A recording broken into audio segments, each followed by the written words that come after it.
Welcome to another Coach's CatChat. Joe Stewart here with head Linfield track and field coach Travis Olson. The week of the Eric Anderson Icebreaker. About to get track going here in McMinnville. Coach, how you doing today?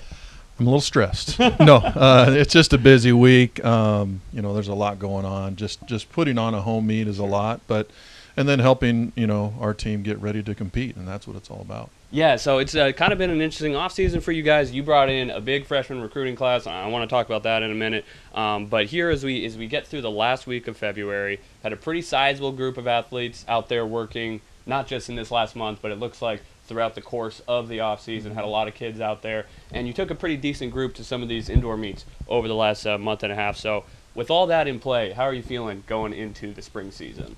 Yeah, I feel really good. Like you said, one of our bigger fall track groups in terms of the recruiting class that we brought in. So I feel really good that the culture that we've tried to create has been awesome. I feel like the older, the juniors and seniors have really welcomed in that new group really well, and the work has been put in, and I think it's going to pay off here this season. And I like what happened in the indoor season. I don't really, we try and just really trying to get the rust off in the indoor season, not trying to pay attention too much to times and marks and that kind of stuff, just competing. And I think the rest will take care of itself, and I think they did that. Okay, last year, 4th place finish for the men's side, 5th for the women's at the conference meet there, and you lost some key seniors on both sides. But as I mentioned, big freshman recruiting class. You definitely have some solid returners coming back. Obviously, the headline is Kira Howard. We'll get to her in a minute. But with this incoming group, what do you like about your younger athletes right now, and where do you kind of see the evolution of your program overall at this cycle? Yeah, I think it's on the upswing for sure. I just like the work ethic and the culture, like I said, that we've created here, and they're working really hard. And we have some really talented freshmen that I think are going to contribute this year. They're trying to get to know, they've had the fall to kind of get to know one another and get to know the program and how it works, because it's different than their high school program. And so that adjustment has gone really smoothly, I feel like, and so I think that will result in some points for our team. Okay, I mentioned Kira. Obviously, last season she was one of the stories of the year here in McMinnville, and hadn't done track since middle school. Comes in and has one of the best seasons in the conference. West Region Athlete of the Year, an All-American.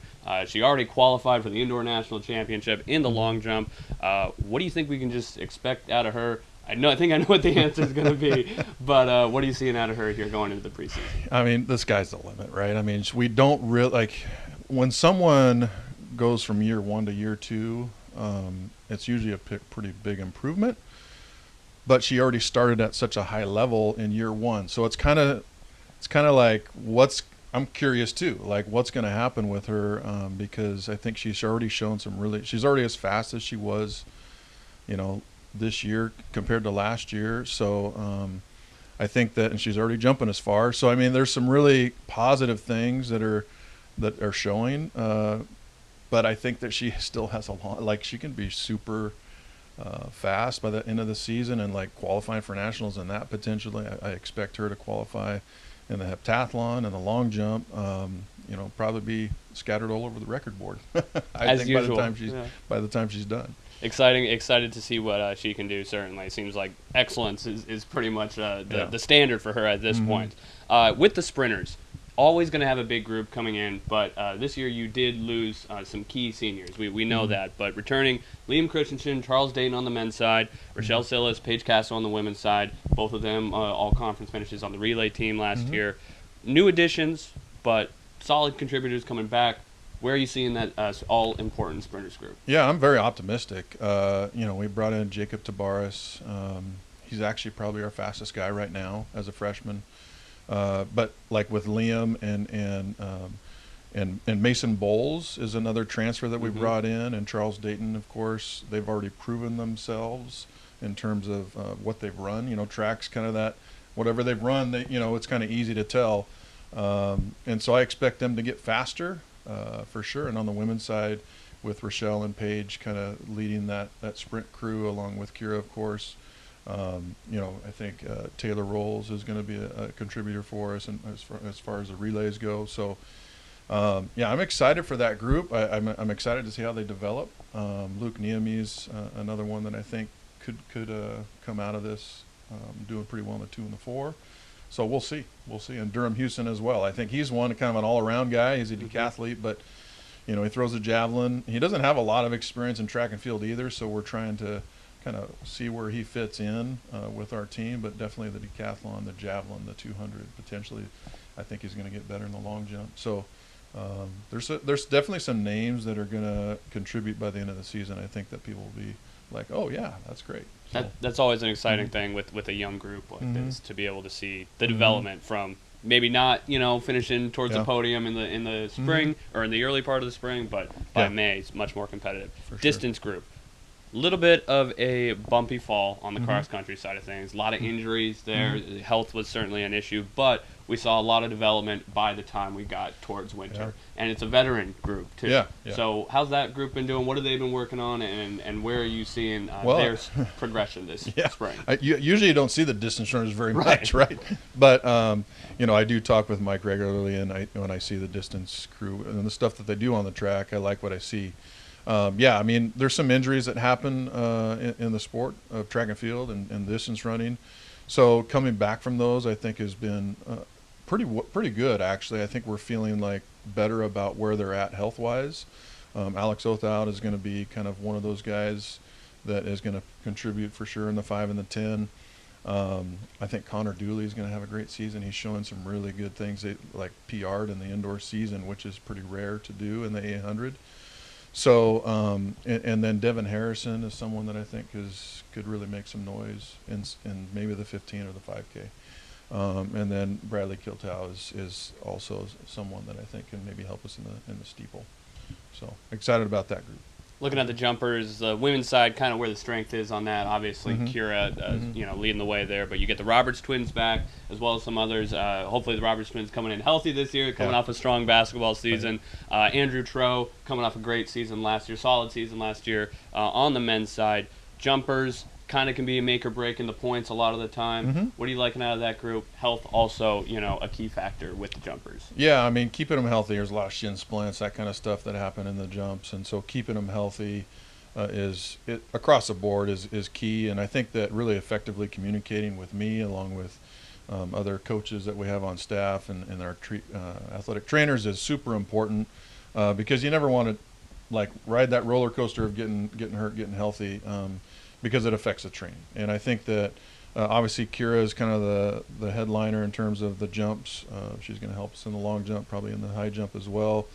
And then I think that with the Roberts twins, hopefully Logan has a good ankle to jump off of this season. She was basically jumping off a broken ankle last year, and with Jordan in the triple jump is going to, I think, be a great one to help us this year. And Andrew is certainly someone that has the talent and can really contribute to us. He has some trouble with knees and shins and stuff, so that's one that we have to stay on top of to make sure that he's healthy by the end of the season. Throwers, second year under Megan Johnson, bringing her back into the fold of the program. Nick Olson's coming off a fantastic finish to his season last year, and he wants a strong senior year here. Sure. On the women's side, a lot of youth, a lot of areas developed there. Tell us about that group and how they're looking. Yeah, that's one group I'm really excited about, actually. Nick, of course, has proven himself as a conference champ, and I think that's his goal, is to be a conference champ and make it to nationals. That's always been his goal, and he's shown signs of that.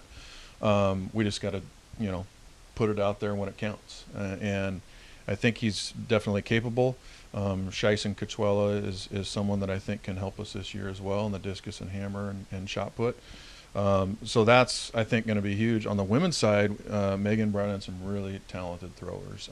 Sophie Holke is someone that she's very excited about in the hammer. She was a state champ in the shot put. And then the discus as well. So I think it's with her, and then Isley Siliga, Claire Moss, very, very a lot of talent there. And so I think that those three are kind of going to help us a lot on the throw side. On the women's side, I think we're going to get some points out of them. So that's huge as freshmen, getting some points out of the women's side and freshmen, where we had nothing last year. Yeah. So. And then in the javelin, we have Kirianne Matson and Ebony Zenner that are going to help us with that as well. And I'm not going to, like Kira, Kira could be one that throws the javelin pretty far this year. So potentially she could be one score some points for us. All right, women's throwers definitely sounding like something to watch out for there. Absolutely, yeah. So this weekend, you mentioned it's always a busy week for you hosting the home meet, and between getting through all of that and getting everybody ready, just what are you hoping to see besides a smoothly run meet here this weekend in McMinnville? Yeah, I'm always, I always just say, like, look, this is track and field. We have to know how to compete when it counts, and so that's what I really just want to see. I want to see them stick their noses in it and compete. And I think that if we can do that, support each other, then the rest will take care of itself. I mean, that's really as simple as it gets, right? People have goals in mind that they want to accomplish, and I think that that's great, but really just don't put anyone on a pedestal. Just go out there when the gun goes off or your name is called, just give your best effort, and I think the rest will be just fine. Wildcats looking to get the season started off right and break the ice at the Eric Anderson Icebreaker here in McMinnville at Memorial Stadium. 10K on Friday night, full meet on Saturday. It's going to be an exciting time. Be sure to come down here to Mac to catch the Wildcats in action for the first time this spring. Coach, thanks for the time and good luck this weekend. Appreciate it. Thank you.